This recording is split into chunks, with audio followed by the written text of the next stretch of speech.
What's up, MKBHD here. All right, we've heard the rumblings. It seems like everyone's just saying it. So let's talk about it.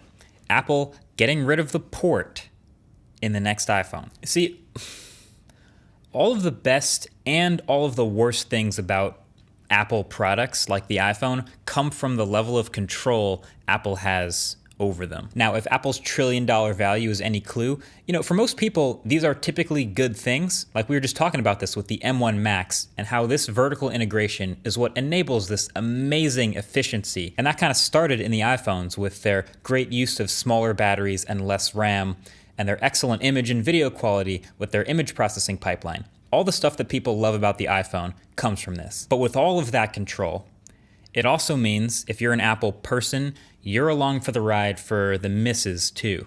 Now, whether that's an ultra thin keyboard in the Max that ends up breaking after 2 years, or just AntennaGate or something bad about the iPhone, you're along for the ride. So now the next thing for Apple is getting rid of the port on the iPhone, possibly as soon as the next iPhone, lucky iPhone 13. But there's no way they just get rid of the port and don't say anything, right? And that brings us to maybe one of the truest, most consistent facts in all of tech, which is that most of Apple reporting can be boiled down to looking at the past, looking at what the history of one of the biggest, most consistent tech giants ever has done, and applying that pattern to the future, assuming it will happen again, assuming they will keep that up. So when I do that, when I look back at previous iPhones as they've moved towards this portless future, I've noticed that with everything they've removed from the iPhone, they always do two things. One, they try to solve the problem that is caused by the thing they got rid of, and probably charge you for it. And two, they will always try to justify on stage why they got rid of that thing. So solve and justify. So just look back at a few years of the iPhone through this lens. Let's get rid of all the moving parts. iPhone 10, they got rid of the beloved home button, right? Now, you would have a really hard time finding one reasonable person who was like, oh yeah, get rid of Touch ID, get rid of the best, fastest, most perfect biometric authentication we've ever seen on a phone. We don't really need the home button anymore, right? But Apple had this vision of getting rid of this button, so they needed to solve and justify. So they did in fact solve no Touch ID by adding this new thing called Face ID. So they're getting back this form of biometric authentication, and they justified getting rid of it because, hey, look at how much more screen you get. Look at how great this bezel-less thing looks. The gestures are great, and this is the future of the iPhone. And so you could still buy an iPhone with a home button, the iPhone 8, which was launched or at least announced on the same day. But it was very clear from that moment forward that that was the future of the iPhone. So here's another one. Remember when they wanted to get rid of the headphone jack in the iPhone? Same thing. Solve and justify. Now this time this was in 2016, and it was a little bit more of a notoriously less convincing solve and justify, but they tried it. They solved no headphone jack by releasing and selling their own wireless headphones the same day. They called them AirPods, and they turned out to be kind of a ridiculously popular product that made Apple a lot of money. And then they went to justify on stage getting rid of the headphone jack with a couple of things. This was the iPhone 7 we're talking about, and so this actually became the first water and dust resistant iPhone. I had to go back and watch the presentation again to remember that. But the thing is, there were also already phones out there with water resistance and headphone jacks already. So they had to toss in a little extra. They had more space inside the phone now for a better Taptic engine and a slightly bigger battery. Sure, I guess. And they also tossed out this whole courage thing that went over great. They had the courage to move forward towards this wireless future. Okay, so what's next? The Lightning port. They want to get rid of that too. So the question is now, what's going to be their solve and justify? What's going to be their solution to getting rid of the Lightning port, and what's going to be their reason that they tell us for getting rid of the Lightning port? So I spoke to Mark Gurman about this, probably the most reliable Apple journalist on planet Earth right now, just about when and why they would do this. Pardon the quality. It is from a MacBook webcam. What do you think could possibly be Apple's explanation or angle to justify or explain why they wanted to get rid of the port the last piece you could plug in. Yeah, I think that their explanation for removing the charging port is going to probably be nearly identical to their explanation for removing the headphone jack. Their rationale is probably going to be the same. One, you don't need it. Two, we have wireless. Three, it takes up, valuable space that they can use for other things, whether that's making a larger battery or other little gizmos they can throw in there, right? I mean, this is what would make sense to me. So my sense is that they're going to add in-screen fingerprint, whether that's in the 21 phone or the 22 phone. Okay. That probably, I'm not exactly sure, but I assume that's going to take up a little bit more space inside the phone to have that sensor underneath the display, right? So I would say, you know what, they'll probably be like, this is the trade-off. We're going to remove that port that you probably don't use or need anyways, and we're going to put that under-screen fingerprint, a larger battery, better camera, et cetera, et cetera. Okay, so they add an in-screen fingerprint reader to the phone the same year that they get rid of the port maybe, so that they can say the extra space from getting rid of the port allowed room for those internals. Maybe that's not technically wrong, but okay, maybe a little extra water resistance, and boom, that can be Apple's justification for getting rid of the port. Sure, but I think the solve part is much harder here. It's why it seems to us logically like removing the port is ridiculous. Like it's the most necessary part of every phone in history has already had ports.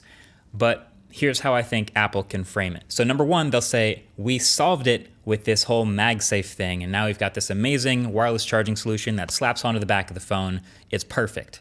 It's amazing.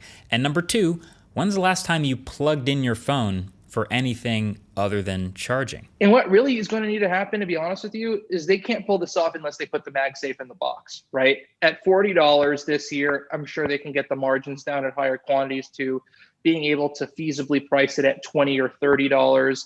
But I think, time allows for stronger margins on these products, and time allows for lower prices.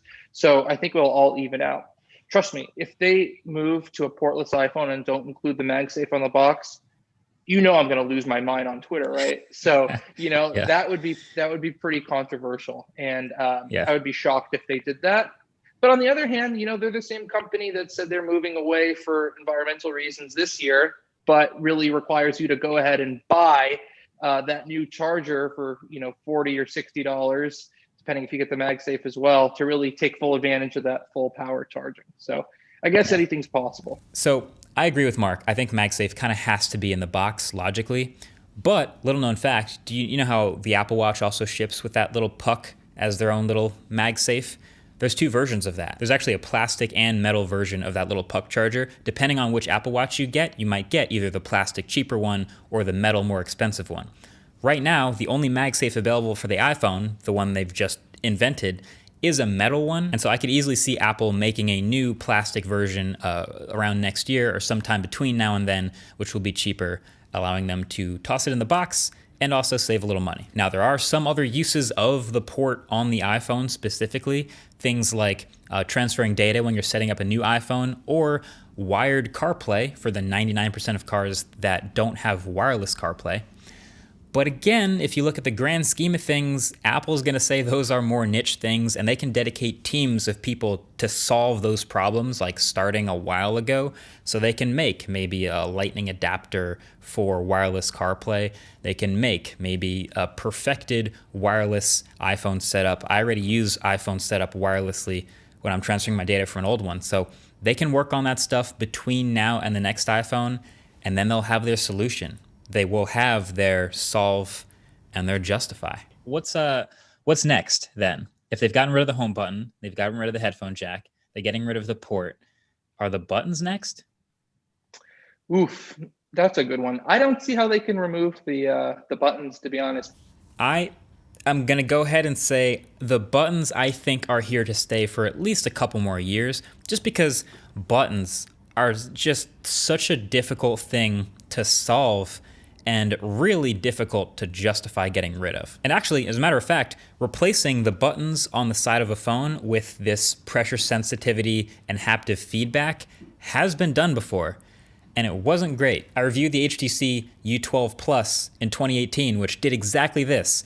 And maybe the tech in the sensors and haptic motors is better since then. Maybe you could remove accidental presses and even the weird glitches and customization and do it all better with today's tech. But even then, it's like, I can't help but think, what if the phone freezes? You know, you already can't yank the battery, but now you also can't like hard reset with the buttons because the buttons are frozen. Like buttons the way they are pretty great. There's not a whole lot you can improve about them.